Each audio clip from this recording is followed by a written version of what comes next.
27 अगस्त 2020 और आपके लिए लेके आए हैं ताज़ा खबर। पहली खबर, women equality day. Women equality day America में 1920 में पहली बार वुमेन को, औरतों को वोटिंग का अधिकार मिला और उसी दिन को दुनिया भर में वुमेन इक्वलिटी डे के नाम से मनाया जाता है।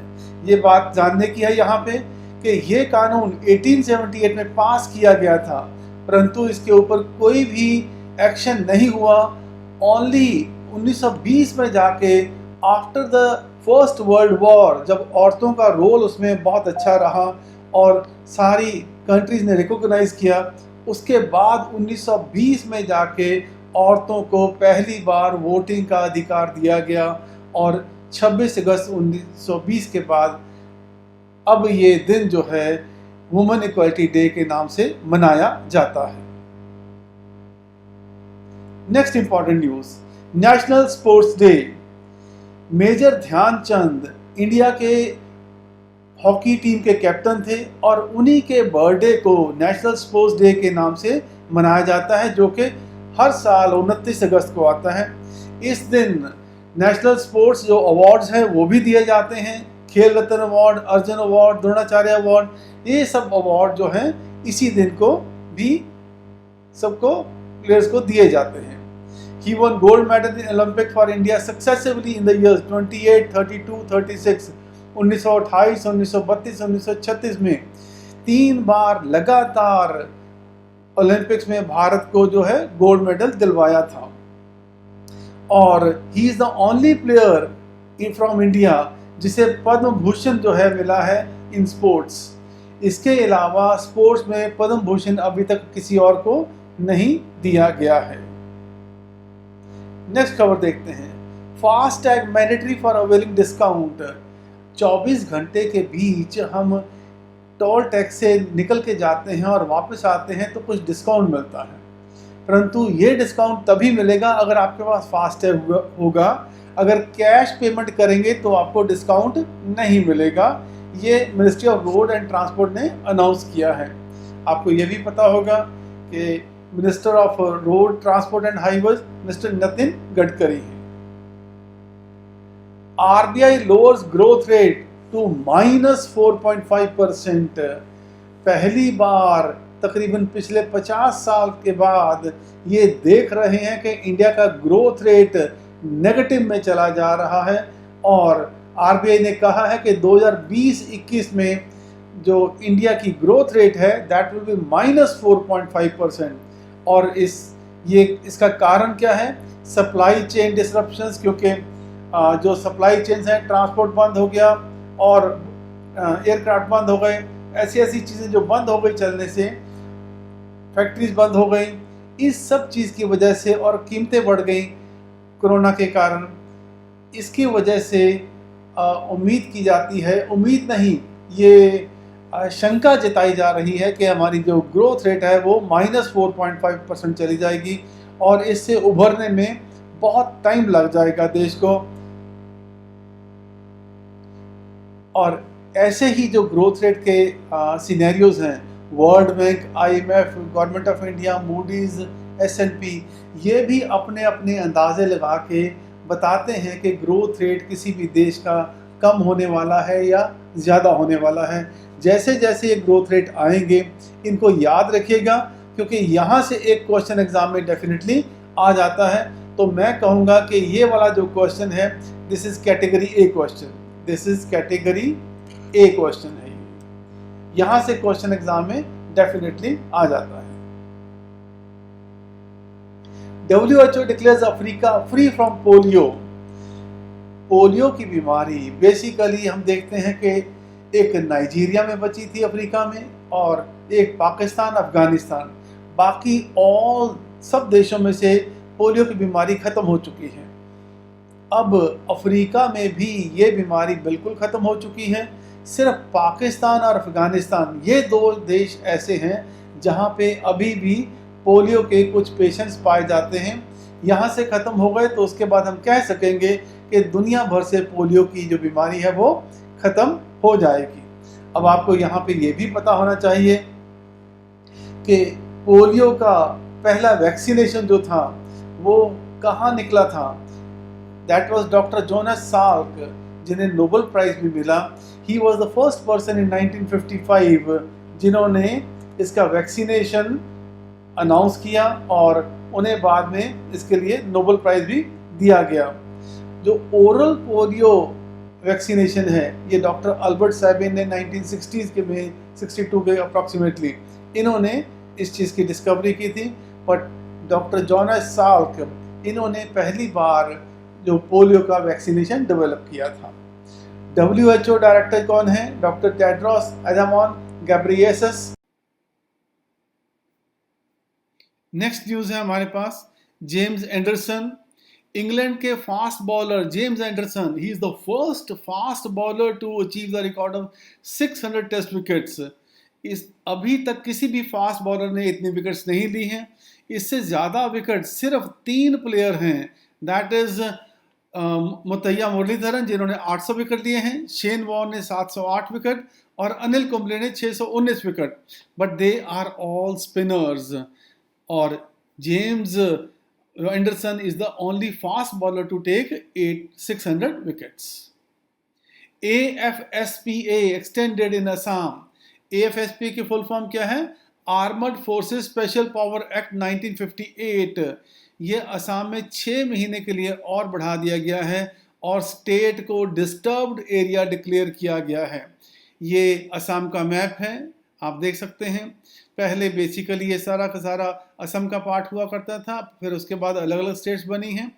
असम की जो कैपिटल है गुवाहाटी दिसपुर, और ये मेघालय है, यहाँ पे अरुणाचल प्रदेश है, ये नागालैंड है, ये मणिपुर है, नीचे मिजोरम, और ये बांग्लादेश है, और बांग्लादेश के बीचों बीच त्रिपुरा पड़ता है। तो ये जो 7 स्टेट्स हैं इन्हें 7 सिस्टर के नाम से भी जाना जाता है, ये चीज़ भी हमें पता होना चाहिए। ये हमारा वेस्ट बंगाल का एरिया है, और ये वाला जो एरिया है बेसिकली इस एरिया को हम चिकन नेक भी कहते हैं। This is also known as chicken neck. तो जैसा कि मैं आपको बता रहा था कि इस एरिया को हम चिकन नेक भी कहते हैं। चिकन नेक क्यों कहा जाता है इस एरिया को? क्योंकि ये बहुत ही छोटा सा रास्ता है, अराउंड 3 से 4 किलोमीटर चौड़ा जगह है, which connects the rest of India to these 7 states. तो ये वाला जो रास्ता है, दिस इज द पोर्शन। तो यहाँ से जब हमने जाना होता है, इन असम की तरफ जाना है, तो ये बहुत छोटी सी जगह है जिसकी जगह से हमें निकलना पड़ता है। और क्योंकि ये बहुत ही डेलिकेट इशू है, क्योंकि साथ ही चाइना पड़ता है, अगर ये रास्ता बंद हो जाए तो हमारा कनेक्शन जो है नॉर्थ ईस्ट से बिल्कुल टूट जाएगा। इसीलिए इस इलाके को चिकन नेक कहते हैं। आपको ये भी मालूम होना चाहिए इस समय कि इंडिया ने थ्रू बांग्लादेश के थ्रू रोड्स बनाने का जो है एक डिसीजन लिया है, और पीछे बंगाल और असम के बीच में और त्रिपुरा के बीच में जो रोड्स हैं कुछ डेवलप की जा रही हैं। और जिस रूट से हमें पहले जाते थे, अगर हमें वहाँ पे तकरीबन 3 दिन लगते थे, अब वहाँ पे सिर्फ 20 या 24 घंटे में हम वहाँ पे पहुँच जाएंगे। So that will be the one major change that will take place जब हमारी यहाँ से रोड्स निकल जाएंगी। This is Bangladesh.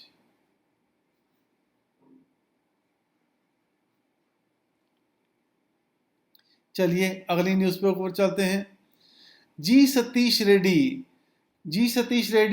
He is DRDO के चेयरमैन हैं, और इन्हें 2 साल की एक्सटेंशन दे दी गई है।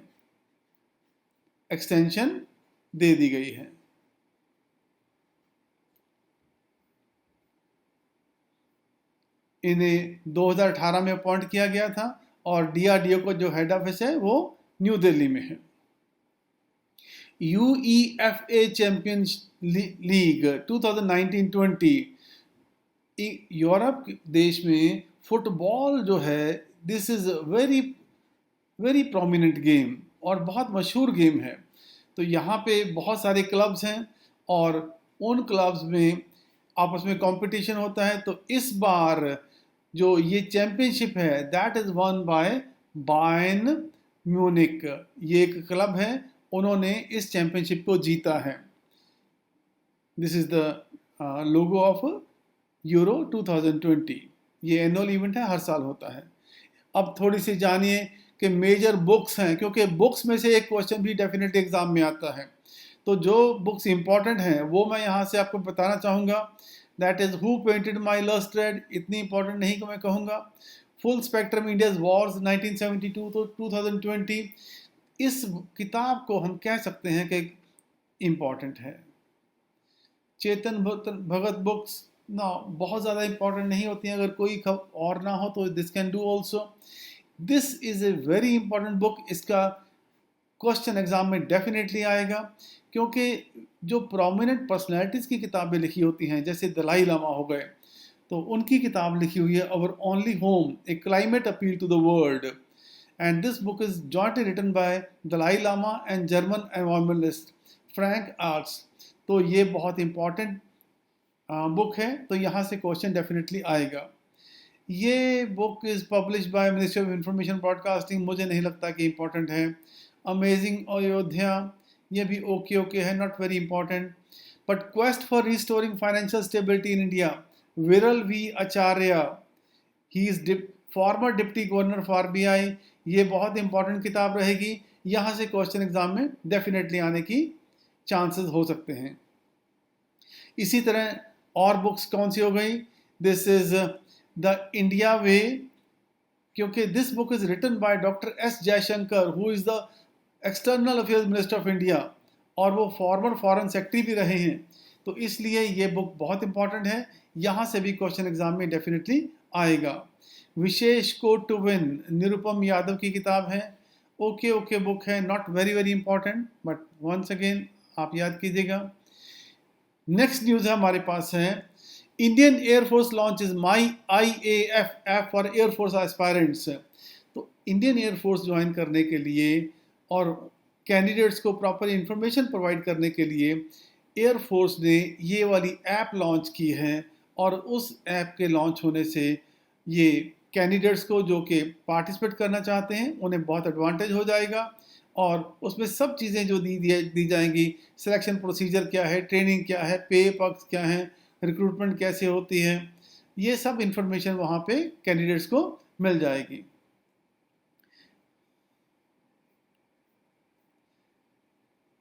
Neelkantha Bhanu Prakash, we can call him the computer, he is known as the fastest human computer, क्योंकि जैसे शकुंतला देवी थी वो सेकंड्स में किसी भी मैथ्स के क्वेश्चन की कैलकुलेशन कर लेती थी, इसी तरह से नीलकंठा भानु प्रकाश वो भी ऐसे ही बहुत ही कम समय में फास्टेस्ट कैलकुलेशन कर लेते हैं, इसीलिए उन्हें फास्टेस्ट ह्यूमन कंप्यूटर कहा जाता है। ये MSc कर रहे हैं मैथमेटिक्स में and Delhi university Stephen college से। RBI to conduct OMO. OMO stand for Open Market Operations. Open Market Operations. तो ये ओपन मार्केट ऑपरेशंस क्या चीज़ होती हैं ना, इसकी एग्जांपल अगर मैं दूं, आपकी जेब में कितने पैसे हैं, और अगर पैसे ज़्यादा हैं तो पेरेंट्स कहते हैं पैसे घर छोड़ जाओ, अगर पैसे कम हैं तो वो कहते हैं कि अपनी जेब में कुछ पैसे और रख लो। तो similarly reserve bank of India भी ये देखता है कि पब्लिक के पास कितना पैसा है, अगर पैसा ज़्यादा है तो वो उससे पैसा खींच लेता है, अगर पैसा कम है तो पैसा पब्लिक में डाल देता है, डायरेक्टली जेब में नहीं डालता, वो बैंकिंग चैनल्स के थ्रू जो है मार्केट में पैसा जो है वो इंडक्ट करता है। तो वो कैसे करता है, वो प्रोसेस क्या होता है ना, इसका मतलब क्या होगा कि ये लिक्विडिटी मेंटेन करने का काम रिजर्व बैंक ऑफ इंडिया करता है। लिक्विडिटी का बेसिक पर्पस क्या है कि आम हमारे जो काम है वो नहीं रुकने चाहिए। अगर आपकी जेब में पैसा होगा तो आप अपना इम्पोर्टेंट काम कर सकेंगे, अगर पैसा नहीं होगा तो इम्पोर्टेंट काम भी नहीं कर सकेंगे, और अगर पैसा ज़्यादा होगा तो आप फजूल खर्च करेंगे। तो इसीलिए अगर पैसा ज़्यादा है तो रिजर्व बैंक ऑफ इंडिया पैसा जो है वो स्क्वीज़ कर लेता है, निकाल लेता है, और अगर पैसा कम है पब्लिक के पास तो पैसा वो इंडक्ट करता है मार्केट में थ्रू बैंकिंग इंडस्ट्री। सो इस चीज़ को हम क्या कहते हैं, we call this process as the open market operations. Now इसका बेसिक पर्पस क्या है, to kick start economy and to control inflation also. Kick start economy कैसे है, जब वो पैसा डालता है, पैसे डालता कैसे है रिजर्व बैंक ऑफ इंडिया, वो बैंकों से बॉन्ड परचेज कर लेता है, और बॉन्ड परचेज करता है तो बैंकों को वो क्या देता है, वो कैश देता है। यहाँ पे ये डॉलर वाली थी तो यहाँ पे मैं लिखूंगा उनको वो रुपीस देता है, और बैंकों के पास कैश आ जाता है। तो कैश आ जाता है तो वो बैंक जो है वही लोन ज़्यादा दे सकते हैं पब्लिक को, और उस तरीके से मार्केट में लिक्विडिटी बढ़ सकती है। और अगर मार्केट में महंगाई ज़्यादा बढ़ गई है, इसका मतलब क्या है, बैंकों के पास पैसा ज़्यादा है या पब्लिक के पास पैसा ज़्यादा है, उस समय रिजर्व बैंक ऑफ इंडिया को लिक्विडिटी कम करना है। दैट मीन्स आपकी जेब में से पैसा निकाल के अपने पास रखना है ताकि आप पैसा ज़्यादा ना खर्च कर सकें। अब डायरेक्टली आपकी जेब से पैसा नहीं निकलता है, पर बैंकों का पैसा रिजर्व बैंक के पास जाता है। वो कैसे जाएगा, reserve bank of India bond बेचेगा। रिजर्व बैंक ऑफ इंडिया क्या करेगा, बॉन्ड बेचेगा, और वो जो बॉन्ड हैं, अब वो बॉन्ड जब बैंक परचेज करेंगे तो उनका जो कैश है बैंकों का, that will go to the reserve bank of India, और बैंकों के पास क्या आ जाएगा, बॉन्ड आ जाएंगे।